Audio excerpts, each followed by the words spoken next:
¿Por qué elegí esta sentencia? Bueno, realmente hay muy poca jurisprudencia, hay muy pocas sentencias en España sobre el tema de las criptomonedas.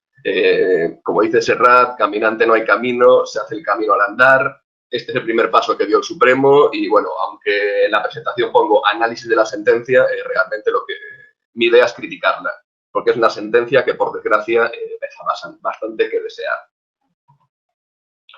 Primero vamos a analizar un poco los hechos probados de la sentencia, después los fundamentos jurídicos, es decir, lo que dice el Supremo en base a derecho. Vamos a ver cuál es la situación en la que queda el delincuente después de la interpretación del Supremo. Analizaremos un poco lo que es la teoría del enriquecimiento injusto y finalmente nos meteremos, 4 pinceladas sobre el caso Integox, que ya explicaré después lo que es para los que no lo sepan. Y para ver cómo en otra jurisdicción se están resolviendo asuntos similares, no es lo mismo, no es el mismo tipo de hechos, pero bueno, están resolviendo los asuntos de una forma distinta a cómo lo hizo el Supremo en esta primera sentencia española. Bueno, los hechos son muy básicos. Es una estafa. Un grupo de inversores envían bitcoins, esto es muy importante, envían bitcoins y no dinero fiat a una empresa que a través de trading, lo que ellos decían, trading de alta frecuencia, estarían intercambiando los bitcoins por otras criptomonedas y al cabo de un tiempo les devolvería a los inversores los beneficios. Vamos, hasta aquí nada complicado. Es una estafa más de las muchas que existen en el entorno de las criptomonedas. En los hechos probados de la sentencia se prueba que efectivamente se realizó una transferencia de bitcoins por parte de los inversores, digamos, a la empresa. Esta empresa no realizó ningún tipo de pago de intereses, tampoco devolvió el principal y tampoco en sede judicial pudo probar que realizara alguna permuta entre criptomonedas con esos bitcoins que le fueron entregados. Esto no es una estafa, no es un esquema Ponzi, porque para los esquemas Ponzi a los últimos inversores les suele pagar, perdón, a los primeros inversores se les suele pagar con los beneficios obtenidos por los últimos inversores. Esto es una estafa del 248 del Código Penal simple. Hay ánimo de lucro por parte de la empresa, hay un engaño bastante, es decir, engaña a los inversores para que con la promesa de futuras recompensas. Ese engaño hace que la víctima, los inversores, realicen una disposición patrimonial a favor de la empresa y, por lo tanto, se cumplen todos los requisitos para aplicar el delito de estafa. Lo importante de esta sentencia no es tanto los elementos del tipo de estafa, porque hay muchísimas otras sentencias en las que se detallan mucho más estos elementos, sino en estos 3 elementos. En que por primera vez el Supremo define lo que es un bitcoin, que el fallo de la sentencia obliga a restituir no los bitcoins, sino el valor de los bitcoins y que esa restitución tiene que hacerse en fiat, es decir, en euros. Ahora vamos a ir viendo estos 3 fundamentos con detenimiento. Pero lo primero, ¿qué dice el Supremo que es un bitcoin? Es un activo patrimonial, inmaterial. Es un activo, es un bien. Es patrimonial porque es susceptible de valoración económica. Y es inmaterial porque no es físico. Como todos sabemos, es un bien digital. Además de ser un activo patrimonial inmaterial, es de contraprestación o de intercambio. Es decir, permite intercambiarse por bienes o como prestación por la prestación de servicios. Dice también que es una unidad de cuenta. Y, finalmente, que no es dinero. Aquí podemos ver los fundamentos que fundamento jurídico tercero hace referencia a todo esto que acabo de decir. El bitcoin no es sino un activo patrimonial inmaterial en forma de unidad de cuenta definida mediante la tecnología informática y la criptografía. Es un activo inmaterial de contraprestación o de intercambio en cualquier transacción. El bitcoin no es sino una unidad de cuenta en la red del mismo nombre a partir de un libro de cuentas público y distribuido donde se almacenan todas las transacciones de manera permanente en una base de datos denominada blockchain. Se crearon 21 millones de estas unidades que comercializan de manera divisible a través de una red informática verificada. Y, finalmente, en modo alguno es dinero, o puede tener tal consideración legal, dado que no entra dentro de la definición de dinero establecida en la Ley 21/2011 de dinero electrónico. Bueno, esta definición de Bitcoin, desde mi punto de vista, es bastante cutre. Y yo creo que refleja que el Supremo no tiene muy claro qué es el Bitcoin y tampoco tiene muy claro qué es la tecnología blockchain. Por ejemplo, en el fundamento jurídico tercero, lo que más me llama la atención es cuando habla de la red del mismo nombre, supongo que se refiere a la blockchain de Bitcoin. También dice que se crearon 21 millones de estas unidades, cuando no se han creado, están en proceso de, sino que 21 millones sería el límite, y que se comercializan de manera divisible a través de una red informática verificada, que no tengo muy claro. Mira que a este párrafo del fundamento jurídico 3 le di muchas vueltas tratando de entender, tratando de ver qué es lo que querían decir y no fui capaz. Yo creo que es un poco un despropósito. No es la única definición de Bitcoin y de criptomonedas. Desde el 2012 tenemos existen muchísimas definiciones distintas de lo que se entiende por criptomoneda. Aquí, a efectos ilustrativos, tomé unas cuantas. Hay muchas más, pero bueno, tampoco creo que sea aquí el momento de empezar a analizar todas las definiciones que se han hecho durante estos años de Bitcoin y de las criptomonedas. La primera definición de una institución del Banco Central Europeo en 2012, cuando dice que una moneda virtual puede definirse como una clase de dinero digital, no regulado. Bueno, esta definición levantó muchas ampollas, porque se estaba utilizando la palabra dinero con la palabra criptomoneda, y era algo que a nivel político quería evitarse a toda costa en 2012. Por eso, años después, el Banco Central Europeo reculó y ya dice que las monedas virtuales no pueden ser calificadas como dinero, no solo desde un punto de vista legal, sino desde un punto de vista económico. Es decir, deja claro que no son dinero. Dinero, quieren tratar de reservar en ese momento la palabra dinero al dinero de curso legal. Es decir, a lo que la ley diga que es dinero, sin tener en cuenta lo que puede ser considerado dinero desde un punto de vista económico, que son cosas distintas. Bueno, sin parar a entrar en todas estas definiciones, si tuviera que elegir una, yo me quedaría con la de la Directiva de Prevención de Blanqueo de Capitales. No por nada, no porque sea mejor ni peor que las otras, sino porque es la única que a fecha de hoy se encuentra incorporada en un texto legal. Entonces, tendremos que utilizar esto. El Supremo debería haber utilizado esa definición, ya que es la definición que debe incluirse, me parece que no está incluida en la Ley de Prevención del Blanqueo de Capitales española.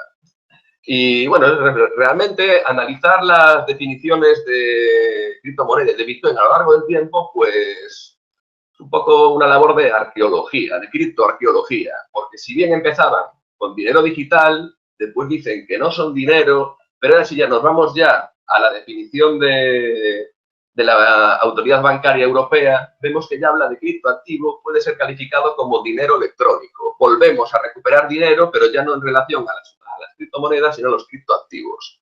Esto, desde mi punto de vista, es lo que está abriendo un poco la puerta a lo que tanto se habló ahora, a las famosas Central Bank Digital Currencies, a las monedas digitales de los bancos centrales. Es decir, ahora parece que queremos tratar de darle la vuelta al concepto y considerar algunos criptoactivos como dinero electrónico en el sentido legal de la palabra.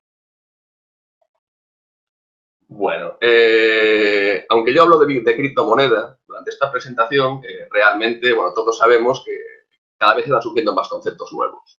Si bien empezamos con las criptomonedas, después también surgieron los tokens, sobre todo vinculados con las ICOs, monedas digitales, criptoactivos, activos digitales. Todos estos son términos que en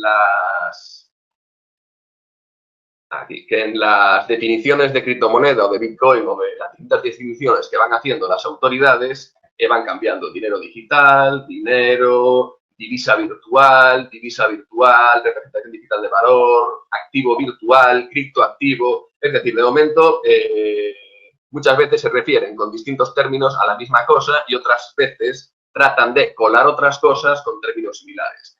Por ejemplo, un activo digital, pues sí, una criptomoneda desde mi punto de vista es un activo digital, pero un software también es un activo digital. ¿Una moneda digital tiene que ser una criptomoneda? Pues no. De hecho, el 99% de los euros que hay en circulación no dejan de ser anotaciones en cuenta. Se puede considerar dinero digital. ¿Las monedas digitales son criptoactivos? Depende de la tecnología que lo sustente. Vamos, digamos que ahora estamos en fase de tratar de definir jurídicamente cada uno de estos conceptos. Y no es algo que sea fácil. Bueno, ahora vamos a entrar en cómo valora el Supremo el Bitcoin. Primero nos dice que no existe un precio mundial único del Bitcoin. No existe, por tanto, un precio mundial o único del Bitcoin. El importe de cada unidad en las diferentes operaciones de compra tiende a equipararse en cada momento por las mismas reglas de la oferta y la demanda. También nos dice que el precio está determinado por la oferta y la demanda. Cuando dice que el valor es el que cada unidad de su cuenta o su porción alcance por el concierto de la oferta y la demanda en la venta de estas unidades que se realiza a través de las plataformas de trading de Bitcoin. Vale, estas son dos características que estoy de acuerdo con el Supremo. De lo poco con lo que voy a estar de acuerdo a lo largo de la presentación.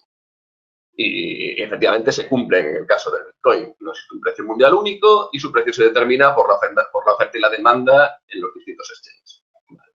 Pero es que esto es lo mismo que pasa con la moneda fiat. Es lo mismo que pasa con los euros y que pasa con los dólares.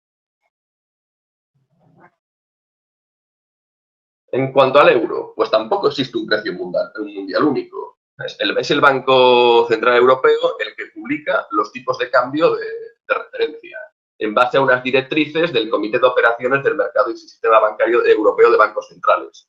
Es decir, no hay un precio único, hay un precio de referencia con una finalidad meramente informativa y que no está destinado este precio de referencia del Banco Central Europeo a utilizarse en operaciones comerciales. Por lo tanto, podríamos decir que el precio único, el precio de referencia del euro, lo fija el Banco Central Europeo y, ¿por qué no? Y el precio del Bitcoin, pues lo fija CoinMarketCap en base a los algoritmos que utiliza para extraer los datos de distintos exchanges y calcular un precio medio en función al volumen. Son dos sistemas válidos para calcular el precio por la oferta y la demanda, que es básicamente lo que hace eso, tanto el Banco Central Europeo como CoinMarketCap, por poner una página de referencia que seguramente todos conocemos.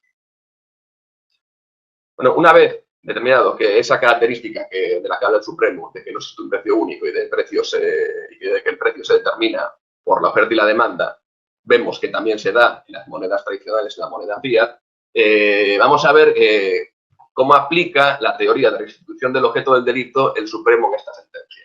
Bueno, el objeto del delito no es más que la cosa o la persona sobre lo que recae la acción del sujeto activo del delito. Por ejemplo, un delito de estafa como esto, pues bueno, me pueden estafar una moto, me pueden estafar bitcoins, me pueden estafar euros, me pueden estafar una marca o me pueden estafar acciones. Un objeto ya sea material o inmaterial. Bueno, este objeto que a mí me han sustraído a causa de un delito, en el procedimiento judicial hay dos opciones. La restitución del objeto, es decir, que me devuelvan el objeto que me fue sustraído, o, en el caso en el que no sea posible, que me restituyan el valor de ese objeto. Son las dos opciones que tenemos. La principal, de acuerdo con el Código Penal y con la jurisprudencia del Supremo, es que hay que restituir el objeto. Eso es lo principal. Solo en el caso en el que no se pueda restituir el objeto, habría que restituir el valor del mismo, pero solo en los casos en los que sea imposible. Bueno, el Supremo opta por esta segunda opción, por restituir el valor del objeto. No voy a entrar aquí a leer todos los fundamentos jurídicos en los que se basa esa decisión, sino que los iremos viendo en las próximas diapositivas, porque considera que el objeto principal, el Bitcoin, es un bien que no se puede restituir. Aquí es donde empieza ya un poco a patinar la sentencia del Supremo.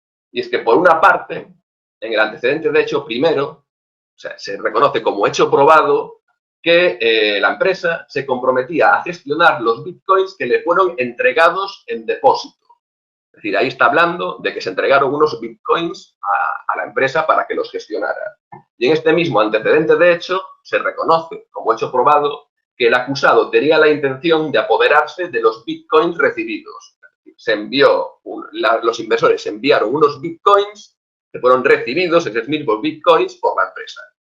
Y en cambio después, esto por una parte de los antecedentes de hecho, en el antecedente de hecho primero también dice que la empresa estaba únicamente impulsada por la captación abusiva de dinero, de aquellos a los que convencía. Es decir, Primero habla de que se le entregaron bitcoins, de que recibió bitcoins, y ahora aquí cambia y habla de la captación de dinero. En ningún momento se captó dinero en el sentido de dinero legal. Lo que se captaron fueron criptomonedas. Y cuando tiene que emitir la sentencia, en el fundamento jurídico tercero, dice que los acusados no fueron despojados de bitcoins, que deban ser retornados, sino que el acto de disposición patrimonial que debe resarcirse se materializó sobre el dinero en euros.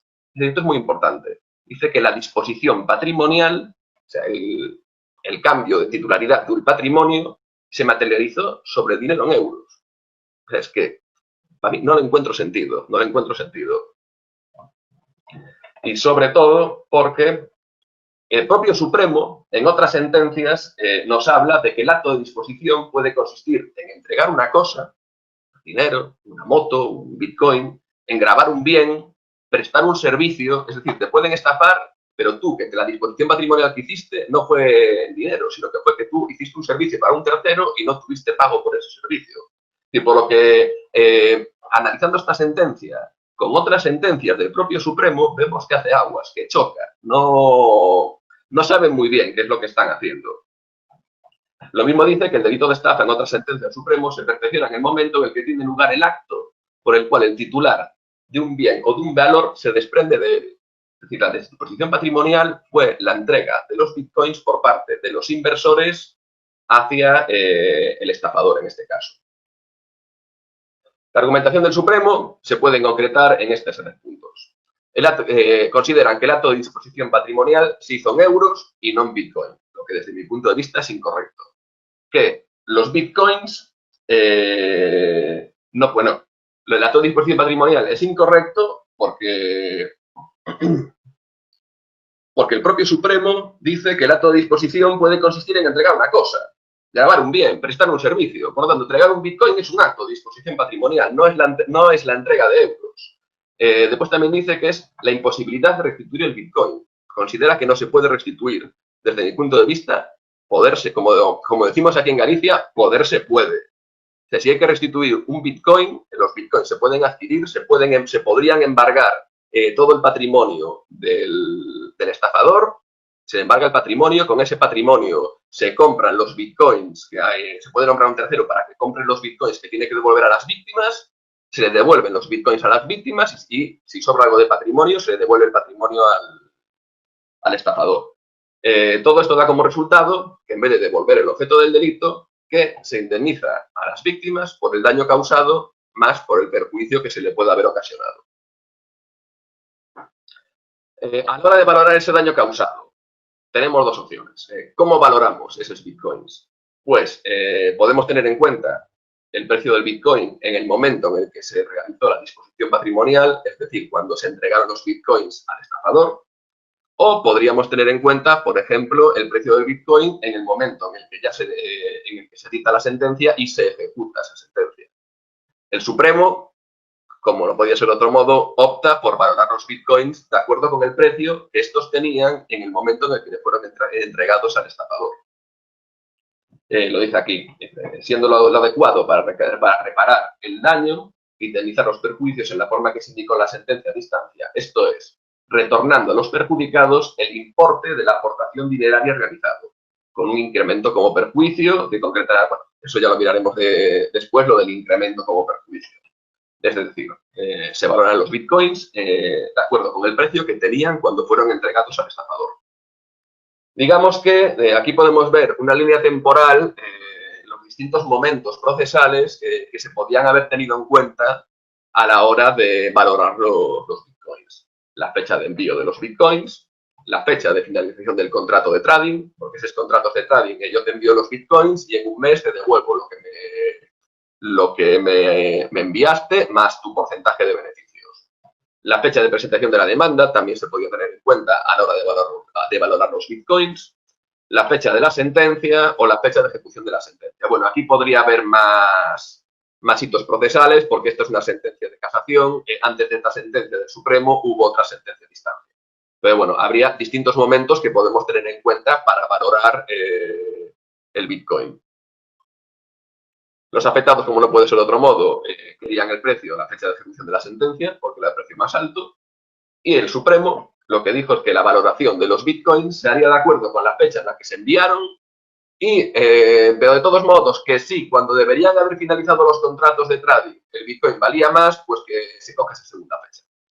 Para verlo de un modo más claro, aquí tenemos la gráfica con la evolución del precio de bitcoin y los distintos hitos procesales.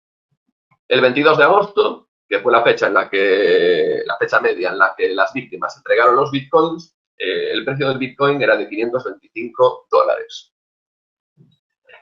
La fecha de finalización de los contratos es una fecha aproximada porque la sentencia no sale cuando finalizaban los contratos de trading, pero bueno, ese tipo de contratos, yo por lo que tengo visto en otras estafas, suelen tener una duración de 2-3 meses, lo que el estafador, es el tiempo que el estafador le dice a la víctima que va a tardar en devolverle el capital más los intereses, que en ese caso sería de 351, un precio más bajo, y la fecha de presentación de la demanda, que sería en el 1 de abril de 2015, el Bitcoin estaba más bajo. Es decir, como a la fecha de finalización de los contratos el precio del Bitcoin era más alto, para valorar los Bitcoins se toma como precio el precio del día en el que fueron enviados. Después, bueno, el precio sigue subiendo. Aquí marqué lo de Bitcoin Cash porque en la sentencia no se menciona qué pasa con esos Bitcoin Cash. Si el estafador tiene los Bitcoins de las víctimas, también tiene acceso a los Bitcoin Cash. Deberían ser de las víctimas. No menciona para nada el Supremo qué pasa tanto con el Bitcoin Cash como con el resto de hard forks de la blockchain de Bitcoin.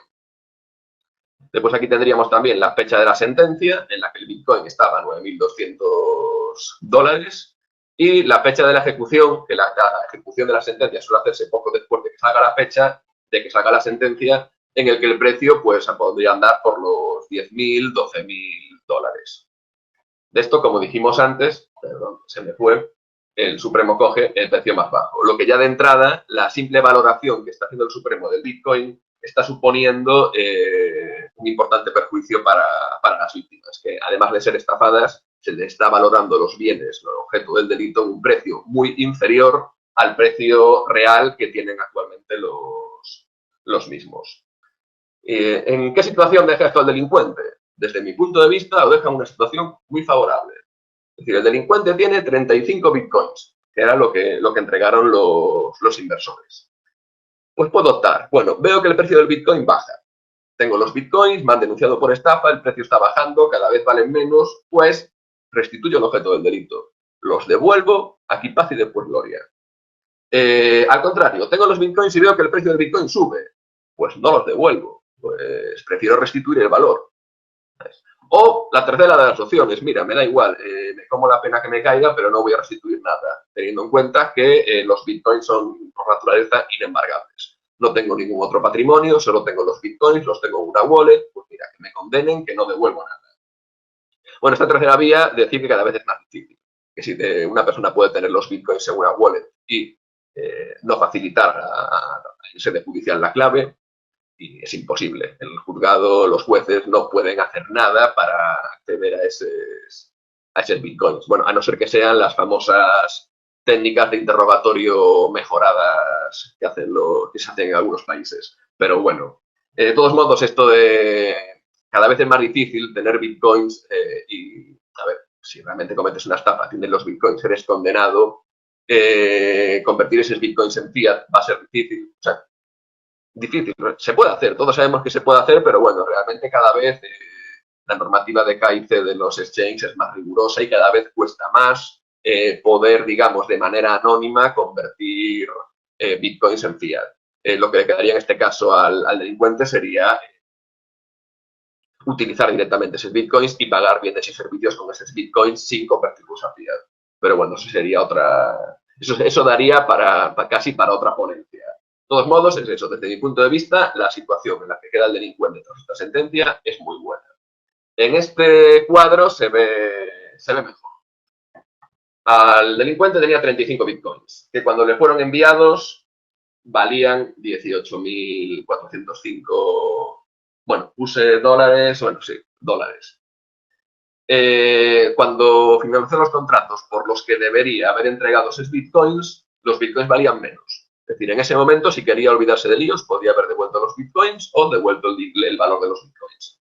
En la fecha de la sentencia, esos 35 bitcoins valían $322.000. Es decir, una vez que pague los $18.000 a los que son condenados en la sentencia, valorando el bitcoin a la fecha en la que fueron entregados, le queda un beneficio de más de $300.000 por una pena de 2 años de prisión como autor de un delito continuado de estafa, que posiblemente sea suspendida. Desde mi punto de vista, yo creo que es una situación muy buena, sobre todo si tenemos en cuenta que un delincuente que entienda lo que está haciendo, pues a lo largo de toda la comisión del delito, del procedimiento judicial que se pueda iniciar contra él, pues podría optar por varias vías distintas a la hora de ver qué es lo que más le conviene hacer en cada momento, con el fin de, aunque sea condenado, poder obtener un beneficio.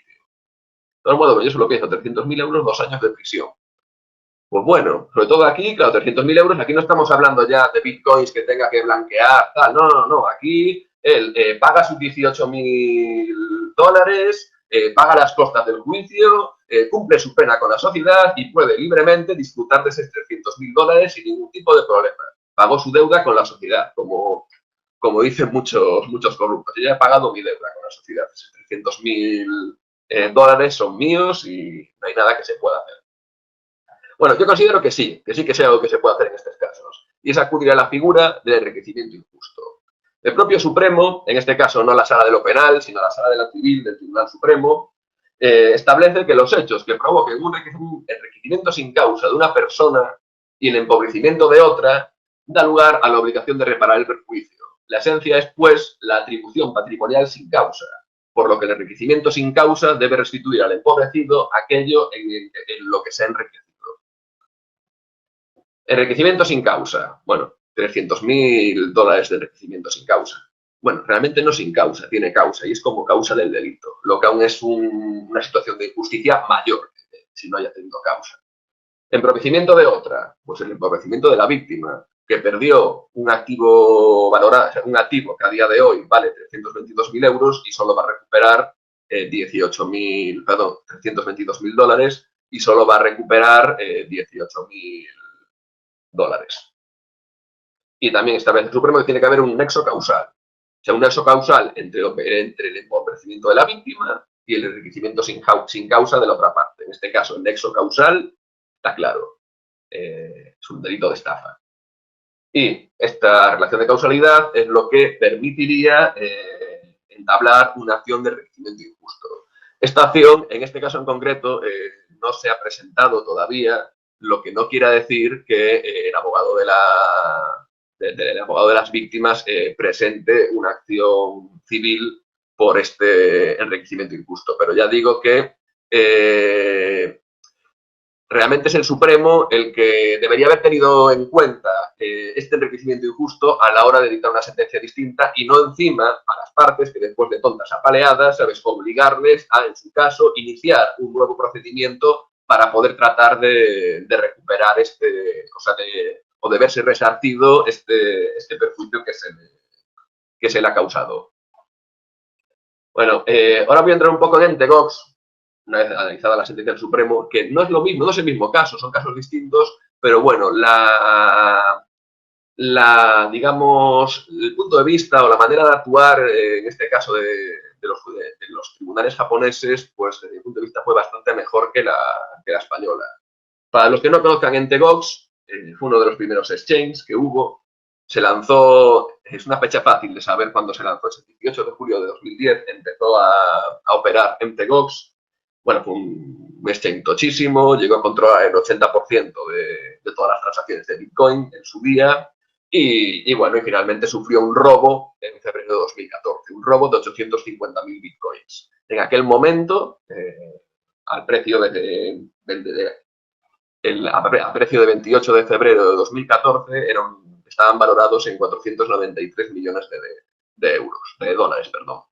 Pero este robo, como no puede ser de otro modo, ocasionó el cierre de la empresa, la quiebra de la empresa y, en principio, en un procedimiento de quiebra, lo que hay que hacer es calcular el activo de la empresa, lo que tiene, calcular el pasivo, calcular lo que debe y dividir el activo entre el pasivo. Es decir, pillamos todos los bienes de la empresa, los vendemos y con ello pagamos a los acreedores. Bueno, en este caso también había que valorar el Bitcoin, como hizo el Supremo. Y para valorarlo se tomó en cuenta en un primer momento el precio que tenían en el momento, el día antes, al inicio del procedimiento de quiebra, que era el precio del 23 de abril del 2014, que eran $489 por Bitcoin. Para ello establecieron como precio de cambio el propio supervisor de la quiebra estableció que era el precio que tenía el Bitcoin en el exchange CoinDex a las 23:59 horas del día 23 de abril de 2014. Es decir, tomaron un precio de referencia, que era el precio de ese exchange. Y bueno, el procedimiento fue avanzando. En un primer momento, la empresa tenía solo 37 millones de dólares en activos. Fue pasando el tiempo, fueron apareciendo bitcoins nuevos, apareció una cold wallet con más de 200.000 bitcoins. Después aquí se bifurcó el bitcoin y pasó también entraron en juego los bitcoin cash. Y como vemos, la valoración del activo de Entegox, no a precio de inicio de la quiebra, sino a precio de mercado, porque para saber lo que vale a los activos tenían que ver el precio de cada momento, y vemos cómo fue variando. Fue variando desde los 37 millones de euros hasta 2.538 millones de euros. Es decir, fue un aumento considerable. Podemos hablar de que es la primera empresa que, una vez entrada en un procedimiento de quiebra, sus activos aumentan de tal manera su valor que no solo le permite salir de la quiebra, sino que encima salir con beneficios. Entonces, cuando llegó este momento, cuando ya los activos de la empresa sumaban 2.500 millones de dólares, se paró el proceso. ¿Por qué? En la 10ª reunión de acreedores de Entegox, en marzo de 2018, teniendo en cuenta el valor de mercado actual de los activos, de los 200.000 bitcoins que había, la empresa contaba con 2.500 millones de dólares en activos para hacer frente a un pasivo de 426 millones de euros. Es decir, para los activos se valoran el Bitcoin a precio de marzo de 2018, pero es que los pasivos, lo que debía, se estaba valorando a precio de abril de 2014, a precio de inicio del procedimiento de quiebra. Será. Igual que pasaba con la estafa que vimos con la sentencia del Supremo, se estaba creando un enriquecimiento injusto. Es decir, es una empresa que le han robado 850.000 Bitcoins de sus usuarios porque la empresa... Eso daría para hablar largo y tendido sobre Entegox, pero bueno, era un chiringuito que tenía montado ahí Marc Karpeles, que también fue condenado por falsedad documental y por manipulación de la base de datos. Entonces se decía, ¿cómo es esto? Que le vamos a premiar encima con un beneficio de 2.100 millones de euros a los administradores de la empresa. Obviamente era una situación de enriquecimiento injusto de manual. Entonces aquí se optó por, bueno, pues vamos a parar la quiebra, esto no podemos seguir, esto es injusto, ¿sabes? Y vamos a iniciar un nuevo procedimiento de rehabilitación civil. La rehabilitación civil japonesa viene a ser un concurso de acreedores. Y en el concurso de acreedores, a diferencia de la quiebra obliga a que se vendan los bienes y se reparta fiat, yenes en este caso. En cambio, el concurso de acreedores permite llegar a un acuerdo para que los acreedores recuperen parte de los activos. Es decir, para que se puedan devolver parte de los bitcoins que aún están en poder de Entegox. En base a ello, en noviembre de 2017 se inicia un procedimiento de rehabilitación civil, que es un procedimiento de concurso de acreedores español, en el que la empresa tiene en su poder distintos tipos de activos. Por una parte tiene fiat, por otra parte tiene bitcoins, por otra parte tiene Bitcoin Cash y por otra parte tiene todo el resto de hard forks que surgieron a partir de Bitcoin y de Bitcoin Cash. Entonces, ¿qué es lo que deciden? Bueno, con todos estos activos lo que tienen que hacer es devolver las cantidades a todas las personas que reclaman fiat, porque hay personas que solo tenían fiat en Entegox, devolver a las personas que tenían fiat y bitcoins y devolver a las personas que solo tenían bitcoins. Entonces, para ello, establece que se van a establecer como fuentes de reparto el fiat, el bitcoin y los bitcoin cash. Y el resto de criptomonedas las van a vender para incluirlas dentro de la fuente de reparto de fiat, porque era un lío de miles de usuarios, pues buscar un exchange que tuviera wallets para todas estas criptomonedas y devolverlas. Bueno, optaron por venderlas. Con el fiat se pagará a los que están reclamando fiat. Los que están reclamando fiat y Bitcoin se les pagará el fiat en Bitcoin y Bitcoin Cash, y los que solo reclaman Bitcoins también se les pagará en fiat, en Bitcoin y en Bitcoin Cash. Es decir, lo que se busca es repartir todos los activos de la empresa entre las personas afectadas. De este modo, el que tiene fiat va a poder recuperar el 100% del fiat.